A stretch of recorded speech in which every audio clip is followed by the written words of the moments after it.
ओम साईराम मैत्रिणींनो, गेबरारी सखी यूट्यूब चॅनलमध्ये तुमचे सहर्ष स्वागत आहे। हे पहा, आज आपण फोरटक्स ब्लाऊजची कटिंग पाहणार आहोत, ज्याची तयार उंची आहे 14 इंच प्लस आपण 1 इंच त्यामध्ये शिलाई मार्जिन घेतलेली आहे। म्हणजे ही झाली टोटल आपली 15 इंचावरती।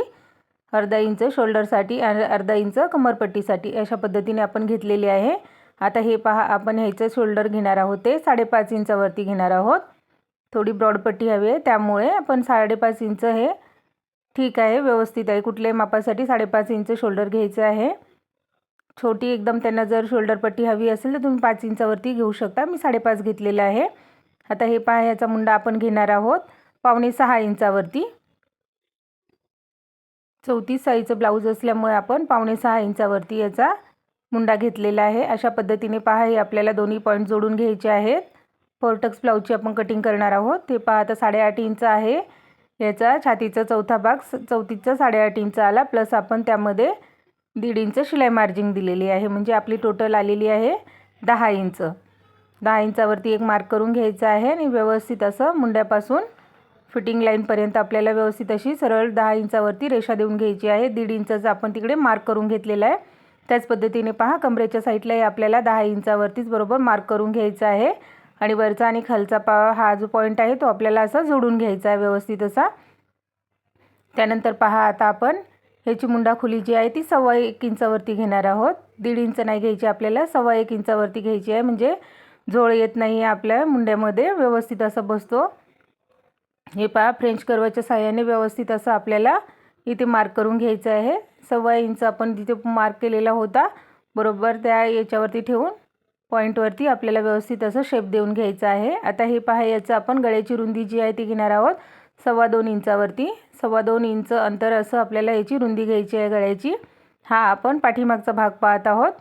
हे पहा, अशा पद्धतीने आपण जेवढी याची गळ्याची उंची असेल, गळा जेवढा त्यांना हवा असेल त्या हिशोबाने मार्क करायचं आहे।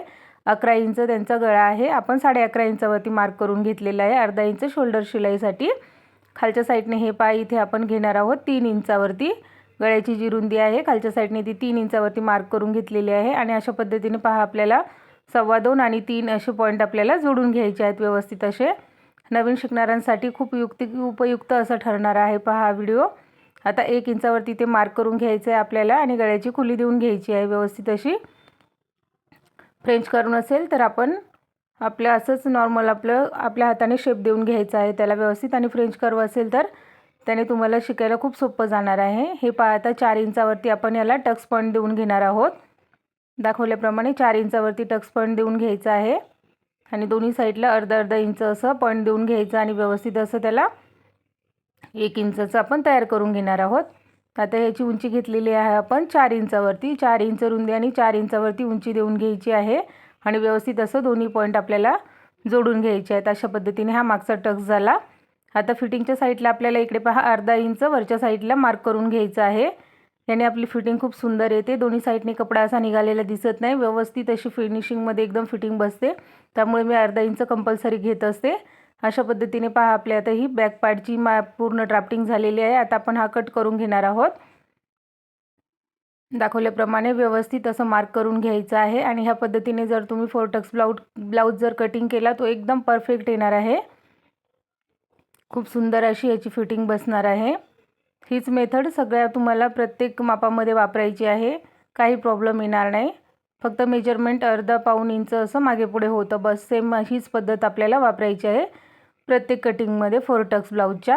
हे पहा, अशा पद्धतीने आपली ही बॅकची कटिंग झालेली आहे। आता आपण फ्रंट बाजू कट करणार आहोत। व्यवस्थित सरळ असं फिनिशिंगमध्ये मी याला एक लाईन मारून घेतलेली आहे। अस्तरचा कपडा थोडा कमी जास्त असतो, त्यामुळे व्यवस्थित असं मार्क करून घ्यायचं आहे। आणि हे पहा, आपण पुढच्या साईडला जशी मागच्या साईडला आपण 14 + 1 इंच म्हणजे 15 घेतली होती, तर त्याच पद्धतीने आपल्याला पुढच्या भागासाठी 16 इंच घ्यायची आहे। 1 इंच कंपल्सरी आपल्याला मार्किंग वाढवायची आहे। कुठल्याही साईजचं तुम्ही फोरटक्स ब्लाऊज बनवत असाल त्यासाठी तुम्हाला फ्रंट बाजूसाठी 1 इंच कंपल्सरी वाढवायचं आहे। यानंतर तुम्हाला याच्यामध्ये कुठली मार्जिन वाढवायची नाही आहे, कमी करायची नाही आहे। दाखवल्याप्रमाणे व्यवस्थित असं 1 इंचावरती मार्किंग वाढवून घ्यायची आहे आणि आहे जसं बॅक पार्ट सेम तसाच आपल्याला ठेवून घ्यायचा आहे। व्यवस्थित असं ठेवायचा आणि जसा होता तसा सेम टू सेम आपल्याला मार्क करून घ्यायचा आहे। खूप सोपी पद्धत आहे फोरटक्स ब्लाऊजची, एकदम इझी आहे. नवीन शिकणाऱ्यांसाठी तर खूप एकदम उपयुक्त अशी माहिती याच्यामध्ये मी तुम्हाला दिलेली आहे. ती पहा अशा पद्धतीने जसं आपण ड्रॉ केला होता सेम कट केलेला आहे तसंच आपल्याला ड्रॉ करून घ्यायचा आहे व्यवस्थित असा. आता हे पहा आपण याचा आता पहिले मुंडा टाकून घेणार आहोत. हे पायी ते मोजून घ्यायचं आपल्याला. फर्स्ट पहिले आपल्याला आपण 5.5 इंचावरती मार्क केलं होतं, सेम त्याच पद्धतीने फ्रंट बाजूही 5.5 इंचावरती आहे काही चेक करून घ्यायचं आहे. कारण आपण कपडा ठेवून त्यापुढे लाईन घेतली आहे त्यामुळे ती 1 पॉईंट पुढे गेलेली आहे. त्यामुळे व्यवस्थित असं चेक करून घ्यायचं. 5.5 इंचावरती बरोबर मुंडा खोली देऊन घ्यायची आहे आणि व्यवस्थित असा एक बॉक्स तयार करून घ्यायचा आहे. आता इकडे पहा आपल्याला 1 इंचावरती मार्क करून घ्यायचं आहे. 1.5 इंचावरती केलं तरी चालेल, पण ह्या फोरटक्स ब्लाऊज असल्यामुळे आपल्याला 1 इंचावरतीच इथे मार्क करून घ्यायचं आहे. आणि हे पहा व्यवस्थित असं त्याला शेप देऊन घ्यायचा आहे. 1 इंच जो पॉईंट आहे तिथून आपल्याला व्यवस्थित फ्रेंच कर्व ठेवून असा छान असा शेप देऊन घ्यायचा आहे. थोडंसं बाहेर निघालेलं आहे, आपण पण एवढ्या साईडने कट करणार नाही आहोत. थोडं नॉर्मल आतल्या बाजूने आपल्याला कट करायचं आहे. कट करताना तुम्हाला दाखवणारच आहे. हे बा अशा पद्धतीने कट करून घेतलं आपण. आता खालच्या साईडला आपल्याला जी योकपट्टी आहे ती 3 इंचावरती काढायची आहे, कारण हेचा ब्लाऊजचा आपल्या जी हाईट आहे ती जास्त आहे. चेस्ट कमी आहे आणि हाईट ज्याची ब्लाऊजची जास्त आहे, अर्धा इंचाने जास्त आहे. त्यामुळे आपण 3 इंचाची इथे नॉर्मल पट्टी काढून घेणार आहोत. दाखवल्याप्रमाणे व्यवस्थित अशी 3 इंचावरती नॉर्मल पट्टी आपण मार्क केली. आता वरच्या साईडने आपल्याला जिथे टक्स द्यायचा आहे त्यासाठी आपण अर्धा इंच घेतलेला आहे आणि खालच्या साईडने हे पहा इथे आपल्याला 1 इंच वाढवायचं आहे. वरच्या साईडने अर्धा इंच आणि खालच्या साईडने 1 इंचावरती व्यवस्थित असे हे आपल्याला मार्क करून घ्यायचं आहे. जेवढं सांगितलेलं आहे तेवढीच मार्किंग तुम्हाला ह्याच्यात वाढवायची आहे. हेवी चेस्ट असेल त्यावेळेस आपल्याला 2 इंच वाढवावी लागणार आहे. हे छोट्याच मापाचं ब्लाऊज आहे त्यामुळे आपण इथे 1 इंच वाढवलेलं आहे. आता 3 इंचाची जी आपण योकपट्टी केली होती, पॉईंट दिले होते ते आपण ड्रॉ करून घेतलेलं आहे व्यवस्थित असं. आता इकडे पहा आपल्याला गळ्याची जी रुंदी आहे ती 2.25 इंच आपण मागच्या साईडला घेतली होती. सेम त्याच पद्धतीने फ्रंट साईडलाही 2.25 इंचावरतीच मार्क करून घ्यायचं आहे व्यवस्थित असं. आता ह्याची गळ्याची जी उंची आहे ती समोरची आपल्याला 6 इंच तयार घ्यायची आहे. त्यामुळे आपण अर्धा इंच शिलाई मार्जिंगसाठी जाईल तर 6.5 इंचावरती मार्क करून घ्यायचं आहे व्यवस्थित असं. वरती 2.25 घेतलेलं आहे, तर या साईडला आपण 2.25 किंवा 3 घेऊ शकतो. तुमच्या आवडीनुसार तुम्ही 2.25 घ्या किंवा 3 घ्या. मी 3 इंचावरती घेतलेलं आहे. त्यामुळे असं परफेक्ट अशी त्याची एकदम समोरच्या साईडला अशी फिनिशिंग येणार आहे गळ्याची. एकदम घालताना तुम्हाला असं ताणल्यासारखं होणार नाही आहे. आणि अशा पद्धतीने पहा आपण याला शेप देऊन घेतलेला आहे व्यवस्थित असा. खूप इझी एकदम सोप्या पद्धतीने सांगण्याचा प्रयत्न केलेला आहे. नक्की एक वेळा माझ्या पद्धतीने तुम्ही ट्राय करून पहा. आता हे पहा आपल्याला योकपट्टीला 3 इंचावरती व्यवस्थित असं सरळ मार्क करून घ्यायचं आहे 3 इंचापर्यंत आणि 1.25 इंच अंतर घ्यायचं आहे. 1 नाही 1.25 इंच वरच्या साईडला वाढवायचं आहे. तुम्हाला जर योकपट्टी छोटी हवी असेल तर तुम्ही अर्धा इंच वरच्या साईडला वाढवू शकता. 1.25 इंच बरोबर आहे. आणि अशा पद्धतीने व्यवस्थित फ्रेंच कर्वच्या साहाय्याने आपल्याला त्याला असं शेप देऊन घ्यायचा आहे. एक फ्रेंच कर्व घेतलं तुम्ही नवीन शिकणाऱ्यांसाठी तर खूप म्हणजे खूप उपयुक्त असं आहे हे. ह्याने तुम्हाला शेप देण्यासाठी कुठेही काही प्रॉब्लेम येणार नाही आहे. एकदम व्यवस्थित असं शेप येणार आहे. फिनिशिंग मस्त बसणार आहे. आता हे पहा आपल्याला इथे 4 इंचावरती टक्स पॉईंट देऊन घ्यायचा आहे व्यवस्थित असा दाखवल्याप्रमाणे. आणि 1.25 इंच ह्या साईडने आणि 1.25 इंच त्या साईडने असं करून आपल्याला इक्वल पूर्ण हे 1.5 इंचचं मार्क तयार करून घ्यायचं आहे. 1.25 इंच तुम्हाला अंतर देऊन घ्यायचं आहे. आणि ह्याची उंची जी आहे आपण 2.5 इंचावरती घेणार आहोत. जर 3.5 इंच तुमची 13.5 इंच जर तुमच्या ब्लाऊजची उंची राहिली असती तर तुम्हाला इकडे 2 इंच घ्यायचं होतं. 2.5 इंचावरती घेतले. आता ह्याचा मिडल घ्यायचा आहे आपल्याला. 5.5 इंच आहे तर 2.25 इंचावरती सेंटर आला. सेंटरपासून आपल्याला पुढच्या साईडला 2.5 इंचावरती मार्क करून घ्यायचं आहे व्यवस्थित असं. मधले पॉईंट तुम्ही नाही जरी मार्क केले किंवा नाही जरी मोजून घेतले ना तरीही याने काही प्रॉब्लेम येणार नाही. हे दाखवल्याप्रमाणे अशा पद्धतीने 2 इंचचं आपल्यामध्ये अंतर आलं आहे.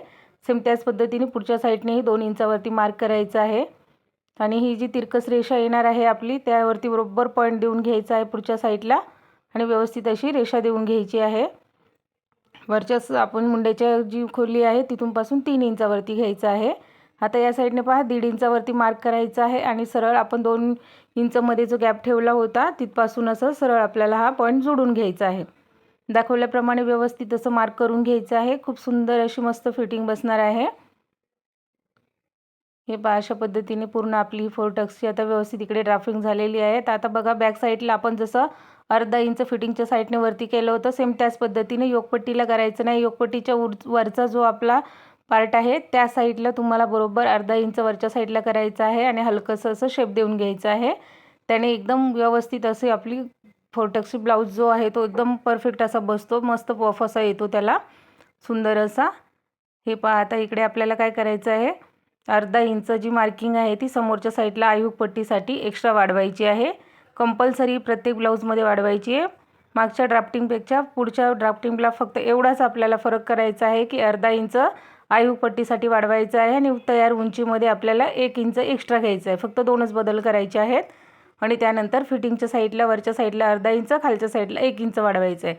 अशा पद्धतीने आपल्याला पूर्ण ड्राफ्टिंग करून घ्यायची आहे. आता हे पहा आपलं पूर्ण ब्लाऊज हा कटिंगसाठी रेडी झालेला आहे. आता आपण योगपट्टी काढून घेणार आहोत व्यवस्थित अशी. सर्वप्रथम आपल्याला योगपट्टी काढून घ्यायची आहे. दाखवल्याप्रमाणे व्यवस्थित अशी कटिंग करून घ्या.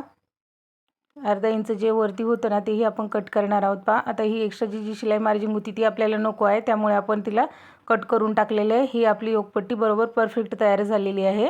वरच्या साईडला टक्स येणार आहे, योगपट्टीला येत नाही, त्यामुळे आपण त्याच्यासाठी जी एक्स्ट्राची मार्किंग आहे ती घेतलेली नाही आहे. आणि हे पहा अर्धा इंच जे आपण वाढवलेलं होतं ते बरोबर आपल्याला कटिंगमध्ये घ्यायचं आहे व्यवस्थित असं. तुम्हाला गळ्याचा जो हवा तो शेप तुम्ही देऊ शकता. कटिंग करताना आपण गळा तेव्हाच कट केला तरीही चालतो. हे पहा इकडे कर्व शेपने आपण थोडंसं एक्स्ट्रा बाहेर गेल्यासारखं झालं होतं, त्यामुळे मी बरोबर ते फिनिशिंगमध्ये कट करून घेतलेलं आहे. ड्रॉमध्ये तुम्हाला तसं दिसत आहे पण ते व्यवस्थित फिनिशिंग होती त्याची. हे पहा अशा पद्धतीने आता इकडे अर्धा इंच वाढवलेलं आहे आणि खालच्या साईडने 1 इंच सेम बरोबर जेवढं वाढवलं आहे तेवढ्याच वरती आपल्याला कट करून घ्यायचं आहे. ही पहा आपली व्यवस्थित अशी 4 टक्सची ब्लाऊजची कटिंग झालेली आहे. डायरेक्ट मी तुम्हाला कपड्यावरतीच दाखवलेलं आहे. गळा आपल्याला एवढाच रुंद हवा होता, त्यामुळे आहे तेवढा आपण कट करून घेतलेला आहे. तुम्हाला हवा त्या शेपचा तुम्ही गळा कट करू शकता. मला सर्कलमध्येच पाहिजे होता, त्यामुळे मी असंच कट केलेलं आहे. हे पहा अशा पद्धतीने आपली पूर्णतः कटिंग अशी मस्त व्यवस्थित अशी झालेली आहे. आता ह्याला पहा टक्स तुम्हाला देऊन दाखवणार आहे. अशा पद्धतीने पहा उचलून एकावरती ठेवून द्यायचं असं व्यवस्थित आणि त्यानंतर योगपट्टी अटॅच करून बघायची. तुम्हाला परफेक्ट एकदम आलेला आहे. तंतोतंत कुठेही कमी किंवा कुठेही जास्त झालेलं नाही आहे. एकदम व्यवस्थित असा आपला ब्लाऊज हा कटिंग झालेला आहे. ह्या पद्धतीने नक्की एक वेळा ट्राय करून पहा. काही प्रॉब्लेम आला तर एक छोटीशी कमेंट करून नक्की विचारा. मी तुम्हाला 100% सांगण्याचा प्रयत्न करेल. व्हिडिओ पाहिल्याबद्दल धन्यवाद.